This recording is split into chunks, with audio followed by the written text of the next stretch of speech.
नमस्कार, आप देख रहे हैं प्योर पॉलिटिक्स, साथ में आपके शिखा ठाकुर। बिहार की 40 लोकसभा सीटों में से पहले और दूसरे चरण को मिलाकर के 9 सीटों पर मतदान हो चुका है। तीसरे चरण की तैयारी है। चुनाव प्रचार थमा हुआ है और माफ कीजिएगा, इस समय चुनाव प्रचार चरम पर अपने हैं और बीजेपी की अगुवाई वाले एनडीए और कांग्रेस के नेतृत्व वाले इंडी गठबंधन के बीच यहाँ द्विध्रुवीय मुकाबला है। और ऐसे में सवाल ये उठता है कि लंबे वक्त से जातीय जनगणना की मांग कर रहे बिहार में इन दोनों गठबंधनों के उम्मीदवारों में जाति का कितना असर है, किस दल ने किस जाति के कितने उम्मीदवार उतारे हैं। अक्टूबर 2023 में बिहार सरकार की तरफ से जाति जनगणना के परिणामों से इन सवालों का जवाब आसानी से दिया जा सकता है। एनडीए और इंडी गठबंधन के सभी 80 उम्मीदवारों की जातियों का मिलान करने पर कई बातें सामने आई हैं। एनडीए और इंडी गठबंधन के 80 उम्मीदवारों में 16 जो हैं वो हैं यादव। अब सवाल ये उठता है कि क्या दोनों दलों के उम्मीदवारों में यादवों की संख्या ज्यादा है? बिहार में यादवों का बोलबाला है। एनडीए और इंडी गठबंधन के 80 उम्मीदवारों में 16 यादव हैं। दोनों दलों के उम्मीदवारों में यादवों की जो संख्या है वो सबसे ज्यादा है। कोयरी 11 उम्मीदवार के साथ दूसरी सबसे बड़ी जाति है, जबकि इसके बाद राजपूत 7, भूमियार 6 और इसके बाद पासवान हैं, जिनमें से हर जाति के 5 उम्मीदवार हैं। अब क्या इसका मतलब ये है कि बिहार की राजनीति में यादवों का दबदबा है? आंकड़ों को अगर आप गौर से देखें तो पता चलेगा कि ऐसा नहीं है। क्यों? क्योंकि कुल उम्मीदवारों में अलग अलग जातियों की जो रिलेटिव हिस्सेदारी है उसकी तुलना से पता चलता है कि यादवों का जो उतना अधिक प्रतिनिधित्व नहीं है जितना डेटा के मुताबिक लग रहा है। उम्मीदवारों के सापेक्ष हिस्सेदारी के मामले में वो इन 22 जातियों में 13वें नंबर पर है, यानी यादव, जिनके दो मुख्य गठबंधन से कम एक उम्मीदवार है।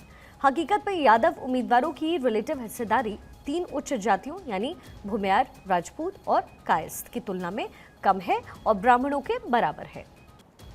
रिलेटिव शेयर कुल जनसंख्या को मिलाकर के जो उम्मीदवारों की संख्या से भाग देने पर क्या मिलता है? आंकड़ों से यह भी पता चलता है कि बिहार की आबादी में 25% की हिस्सेदारी रखने वाले जाति समूह से इस चुनाव में दोनों गठबंधनों में किसी ने भी एक भी उम्मीदवार नहीं उतारा है।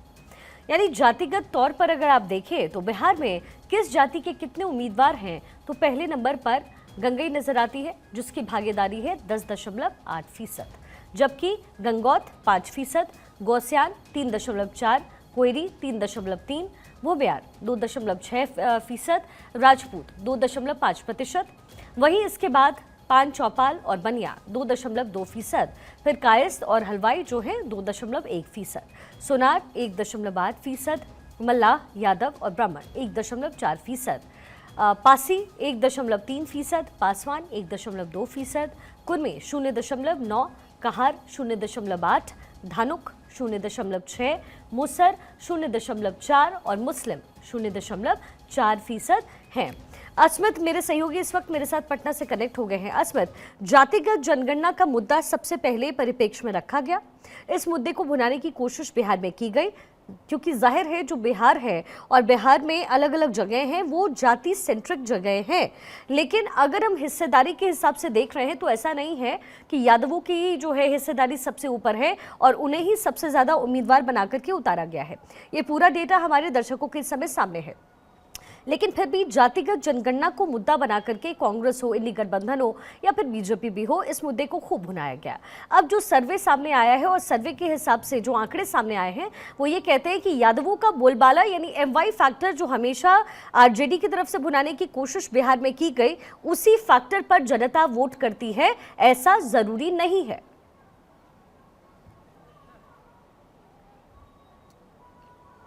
नहीं, बिल्कुल। देखिए शिखा, दरअसल बिहार के मुख्यमंत्री नीतीश कुमार राजनीति में सोशल इंजीनियरिंग के लिए जाने जाते हैं और बिहार में जब जातिगत आधारित गणना हो रहा था उस वक्त भी लगातार इस बातों को लेकर बुनाया जा रहा था। और देखिए इस बार भी स्वर्ण वोटरों पर कैसे लुभाने की कोशिश की गई है वो जरा समझने की कोशिश करना होगा। शिखा, देखिए एक बार फिर से 17 में से 10 ऐसे उम्मीदवार भारतीय जनता पार्टी ने सिर्फ स्वर्णों को टिकट दिए हैं और देखिए स्वर्ण वोटरों को साधने की पूरी कोशिश की गई है। हालांकि बिहार के मुख्यमंत्री नीतीश कुमार की पार्टी जनता दल यूनाइटेड ने सिर्फ 3 स्वर्ण वोटरों को पे भरोसा जताया है, लेकिन स्वर्ण वोटर्स को कैसे साधा जाए उस पर पूरा फोकस किया गया है। क्योंकि एनडीए को लेकर के लगातार ये कहा जा रहा था, हम उस वक्त की बात कर रहे हैं जब बिहार में सीट बंटवारे की चर्चा हो रही थी। लगातार ये कहा जा रहा था कि जातीय आधारित गणना के आधार पर ही बिहार में इस बार सीट शेयरिंग होना तय होगा, और इसको लेकर के मुख्यमंत्री नीतीश कुमार लगातार लगे हुए थे। एक तरफ एमवाई समीकरण की बात करें तो देखिए, विपक्ष की पार्टी राष्ट्रीय जनता दल लगातार ये कहती रही है कि एमवाई समीकरण को लेकर हम लगातार चलते रहे हैं। लेकिन जरा एनडीए को समझिए शिखा, देखिए उस वक्त कांग्रेस की बात करें या फिर राष्ट्रीय जनता दल की बात करें, महागठबंधन की बात हम कर रहे हैं, सिर्फ दो उम्मीदवार ऐसे उन्होंने अल्पसंख्यकों को दिया है जो इस वक्त बिहार में चुनाव लड़ेंगे। कांग्रेस से 2 उम्मीदवार हैं, राष्ट्रीय जनता दल ने भी 2 उम्मीदवार उतारा है। लेकिन एनडीए की तरफ से अल्पसंख्यकों पर भी भरोसा किया गया है और साथ ही साथ स्वर्ण वोटरों पर भरोसा किया गया है। साथ ही यादव वोटर जो सबसे ज्यादा बिहार में सामने दिखते हैं, उन पर भी सबसे ज्यादा भरोसा किया गया है। तो इन सभी समीकरण को साधने के बाद बैठकर रणनीति तय की गई है कि कैसे उन सभी वोटरों को लुभाया जाए, कैसे उसे उन वोटरों को एक साथ रखा जाए ताकि जब मतदान होंगे उसमें उनकी सबसे ज्यादा अहम भूमिका देखने को मिलेगी। शिखा, बिल्कुल, लेकिन अगर हम एनडीए की बात करें तो एनडीए का फॉर्मूला क्या है अस्मित? क्योंकि हमने देखा है कि बहुत सारी खबरें ये भी आई कि क्या अब सवर्ण की पार्टी एनडीए नहीं रह गई है, बीजेपी क्या सिर्फ सवर्णों की पार्टी खास तौर पर नहीं रह गई है? लेकिन फिर बीजेपी सामने आती है और कहती है कि ऐसा नहीं है, क्योंकि एक तरफ ये कहा गया कि जो राजपूत है, ब्राह्मण है, वो कहीं नाराज तो नहीं हो गए ओबीसी फैक्टर को साथ साथ, लेकिन बीजेपी ने इस भ्रम को भी दूर किया है। लेकिन बिहार में जब भी कास्टिज्म का जिक्र होता है, जब भी चुनावी मैदान में, चुनावी रण में उम्मीदवार उतारे जाते हैं तो कास्ट को बहुत ज्यादा उसको तवज्जो दिया जाता है ताकि जो एक वर्ग है वो सधे। इस बार क्या कुछ मुद्दे हैं बिहार के? क्योंकि 2 चरण के जो चुनाव है वो संपन्न हो चुके हैं, तीसरा चरण होगा, और तीसरे चरण में किन किन जगहों पर वोटिंग होनी है, कहां कहां बिहार के किन किन इलाके में, और उसका कनेक्शन सीधे सीधे बीजेपी, एनडीए और एनडी गठबंधन से कैसे होने वाला है? नहीं, 2 चरण के चुनाव हो चुके हैं शिखा। देखिए, दोनों जगहों पर जो वोटिंग परसेंटेज है, पहले चरण की बात करें तो बहुत कम रहा। उसके बाद बिहार के जो है लगातार जो है मॉनिटरिंग की गई कि आखिर वोटिंग परसेंटेज आखिर कमा कहाँ। इसके बाद देखिए दूसरे चरण का जब मतदान हुआ उसमें वोटिंग परसेंटेज ठीक ठाक रहे, यानी कि आप बहुत अच्छा तो नहीं कह सकती, लेकिन अच्छे वोटर्स निकले। वहां पर व्यवस्थाएं की गई, लगातार जो है बूथ पर ओआरएस की सुविधा थी, वहां पर पानी की सुविधा थी, टेंट्स लगाए गए थे कि आकर के वोटर्स वहां पर अपना वोट डाले। अब देखिए तीसरा चरण का इंतजार है। 7 मई को बिहार के 5 सीटों पर मतदान होना है, जिसमें खगड़िया एक हॉट सीट माना जा रहा है। यहां से भी राजेश वर्मा और यहां से वामपंथी दल के उम्मीदवार दोनों आपस में भिड़ने वाले हैं, चुनावी जंग होने वाली है। इसके साथ साथ अररिया, सुपौल, मधेपुरा, ये तमाम ऐसा झंझारपुर, ये ऐसे जगह है जहां पर मतदान होने हैं और सीमांचल के भी एरिया पड़ेंगे। अस्मित, जो है डिसाइसिव फैक्टर होता है किसी भी वोटिंग में। इंडिया और एनडीए किस गठबंधन में किस जाति समूह का कितना प्रतिनिधित्व है, अब इसका जिक्र करते हैं। देखिए, ये सवाल इसलिए भी दिलचस्प है क्योंकि बिहार की राजनीति अक्सर इसी नैरेटिव पर टिकी रही है। बिहार भारत का पहला राज्य था जिसने अत्यंत पिछड़ी जातियों यानी ईबीसी के लिए एक सब कैटेगरी के साथ ओबीसी कोटा लागू किया। अब इसी तरीके से बिहार की राजनीति में आरजेडी के दबदबे ने भी ओबीसी राजनीति में यादव बनाम गैर यादव विभाजन पैदा कर दिया। दूसरी तरफ आरजेडी को अपना मुख्य समर्थन मुस्लिम यादव वोट बैंक की एकजुटता से मिलता है। आंकड़ों से पता चलता है कि एनडीए के पास इंडी गठबंधन की तुलना में ऊंची जातियों यानी कि राजपूत, भूमियार, कायस्थ और ब्राह्मण और ईबीसी के उम्मीदवारों की बड़ी हिस्सेदारी है। इंडी गठबंधन में एनडीए गठबंधन की तुलना में यादव, गैर यादव, ओबीसी, मुस्लिम और अनुसूचित जाति उम्मीदवारों की हिस्सेदारी ज्यादा है। उच्च जाति के उम्मीदवारों की रिलेटिव हिस्सेदारी इंडी गठबंधन के लिए भी 1 से अधिक है। अब सवाल ये उठता है कि क्या एनडीए और इंडी गठबंधन ने किसी लोकसभा क्षेत्र में एक ही या अलग अलग जाति या जाति समूहों से उम्मीदवार खड़े किए हैं? आंकड़ों के मुताबिक राज्य के 40 लोकसभा क्षेत्रों में से केवल 7 में एक ही जाति के उम्मीदवारों के बीच मुकाबला होगा। वहीं अगर जाति समूह मतलब उच्च जाति एससी, ईबीसी यादव, गैर यादव, ओबीसी और मुसलमानों के नजरिए से देखा जाए तो समान जाति समूह के बीच मुकाबले वाले लोकसभा क्षेत्रों की संख्या है 15। अब बिहार में केवल एक संसदीय क्षेत्र में एनडीए और एनडी गठबंधन के 2 मुस्लिम उम्मीदवारों के बीच मुकाबला होगा। वहीं 2 सीटों पर एक दूसरे के खिलाफ ऊंची जाति के उम्मीदवार होंगे। यादव बनाम यादव के लिए ये संख्या 3 है, जहां दोनों दलों से एक सीट पर यादव उम्मीदवार खड़े हुए हैं। अस्मित हमारे साथ लगातार जुड़े हुए हैं। अस्मित, देखिए, ये जो पूरा डेटा बता रहा है वो देश की पूरी राजनीति को इस समय आपके सामने और दर्शकों के सामने रख रहा है। यानी कास्ट का काट अगर कोई हो तो वो कास्ट हो, समूह का कोई काट हो तो वो समूह हो, मुस्लिम प्रतिनिधित्व उतारा जाए तो दूसरी पार्टी से भी उन्हें टक्कर देने के लिए उतारा जाए। वो ऐसा इसलिए भी क्योंकि आबादी पे सारी चीजें निर्भर करती हैं। इस समय बिहार में और इन तमाम सीटों का समीकरण कैसा दिख रहा है, और खास तौर पर सीमांचल के एरिया में?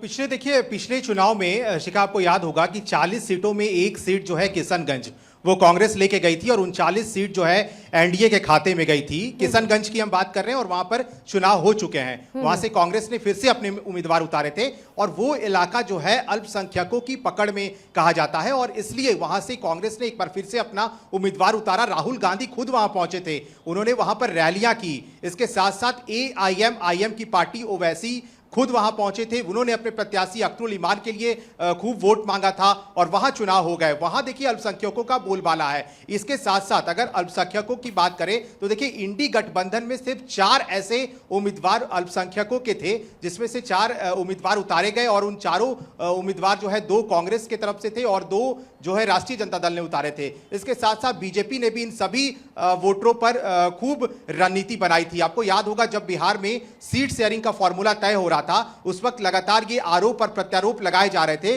कि आखिर सीट शेयरिंग का मामला सुलझेगा कब, आखिर बिहार में सीट शेयरिंग कब तक फैसला हो जाएगा, इस पर सबकी निगाहें टिकी थी। और एक बार फिर से मुख्यमंत्री नीतीश कुमार ने अपनी इंजीनियरिंग लगाई है और राजनीति में कैसे किन सीटों पर जेडीयू लड़ेगी और कौन सा सीट कहां बीजेपी की मजबूत दिखती है उस पर वही कैंडिडेट उतारे गए हैं जिस पर उन्हें भरोसा है और लगता है कि वहां पर उन जातियों की पकड़ होती है। क्योंकि बिहार में देखिए ये कहा जाता है कि जाति की बहुत कास्टिज्म की जो वोटिंग होती है वो देखा जाता है और इसी को लेकर के तरह तरह के लोग जो बयानबाजी हुई वो हुए और यहां पर खुद प्रधानमंत्री पहुंचे, उन्होंने ताबड़तोड़ रैलियां की। इसके साथ साथ तेजस्वी यादव ने दिन भर में 5-6 सभाएं की और लगातार ये जो सभाएं हैं तीसरे चरण को लेकर भी ये भी चल रहा है। भले ही ये कहा जा रहा हो कि कुशवाहा वोटर्स पर महागठबंधन के शीर्ष नेतृत्व ने भरोसा जताया हो, लेकिन कुशवाहा वोटर्स पर बीजेपी यानी कि एनडीए ने भी उतना ही भरोसा जताया है जितना महागठबंधन ने बताया है। लेकिन संख्या भले ही एनडीए की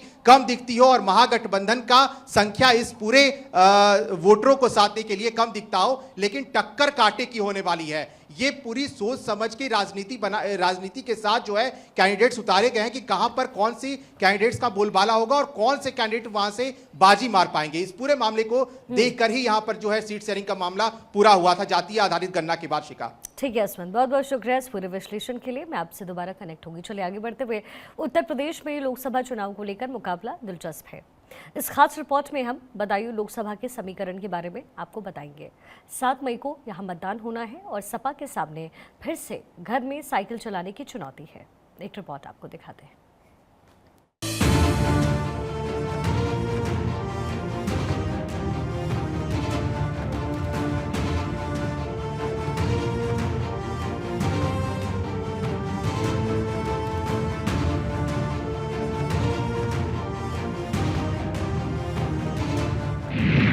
सपा के सामने फिर से चुनौती, घर में साइकिल चलाने का चैलेंज। बदायूं में प्रत्याशियों में कांटे की टक्कर। ईवीएम में 7 मई को कैद हो जाएगी किस्मत।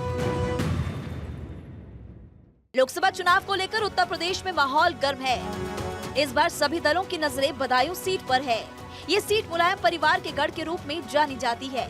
ये सीट कई बार समाजवादी पार्टी के पास थी, लेकिन 2019 के चुनाव में ये सीट बीजेपी के पास चली गई। बताया जाता है कि चाचा शिवपाल सिंह यादव की नाराजगी के चलते बीजेपी की संघमित्रा 18,454 वोटों से पिछली बार जीती थी। अब चाचा की नाराजगी तो दूर हो गई है और वो सपा के साथ है। अब उनके बेटे आदित्य यादव चुनावी रण में है। इस सीट पर आपको विस्तार से जानकारी देते हैं। बदायूं लोकसभा सीट सपा का गढ़ रही है। सीट MY फैक्टर यानी कि मुस्लिम यादव बाहुल्य है। इसी वोट बैंक के दम पर कई बार सपा जीती, लेकिन पिछली बार यानी कि 2019 में बीजेपी ने जीत हासिल की थी। बताते चले कि 2024 के लोकसभा चुनाव में बदायूं सीट पर बीजेपी सपा के कड़े मुकाबले के बीच बसपा के साथ अन्य दलों के प्रत्याशी पूरी दमखम के साथ चुनावी रण में डटे हुए हैं। सीट पर जातीय समीकरण का एक बड़ा खेल है। बदायूं में जातीय समीकरण के आधार पर मुकाबला है। यादव, मुस्लिम, मौर्य, शाक्य, सैनी, जाटव वोट बैंक है। एमवाई फैक्टर से कई बार सपा की जीत हुई, लेकिन 2019 में पिछड़ों और सवर्णों के सहारे भारतीय जनता पार्टी ने चुनावों में बाजी मार ली थी। इस बार भी बीजेपी और सपा ने पुराने समीकरण के आधार पर ही चुनावी मैदान में अपने उम्मीदवार उतारे। बसपा भी दलित और मुस्लिम वोट के सहारे मैदान में कूद गई है। मुकाबला अब की बार त्रिकोणीय है। इस लोकसभा क्षेत्र में कुल मतदाता 20,04,684 है, जिनमें से पुरुष मतदाताओं की संख्या 10,72,919 तो महिला मतदाता 9,31,650 है। थर्ड जेंडर की संख्या 115 है। 2019 के लोकसभा चुनाव में भारतीय जनता पार्टी की प्रत्याशी डॉक्टर संघमित्रा मौर्य की जीत यहां पर हुई थी। हालांकि 2014 के लोकसभा परिणाम सपा के पक्ष में थे। धर्मेंद्र यादव ने जीत हासिल की थी। जातिगत समीकरणों को देखें तो यहाँ पर यादवों की संख्या 3,50,000 के आसपास है, मुस्लिम 3 लाख के आसपास तो मौर्य 2 लाख के आसपास और दलितों की संख्या 1,80,000 के आसपास है। और इसी समीकरण को साध कर इस बार तीनों पार्टियों ने अपने उम्मीदवार को मैदान में उतारा है। बीजेपी से दुर्विजय सिंह शाक्या, समाजवादी पार्टी से आदित्य यादव और बसपा से मुस्लिम खान चुनावी रण में है। इस बार बदायूं में कमल खिलेगा या साइकिल दौड़ेगी, ये मतदान और चुनावी परिणाम के बाद ही पता चलेगा। हालांकि जिले में कहीं भाजपा का कमल खिलने के आसार है तो कहीं साइकिल दौड़ रही है और बसपा भी पीछा किए हुए है। ब्यूरो रिपोर्ट, बार 24।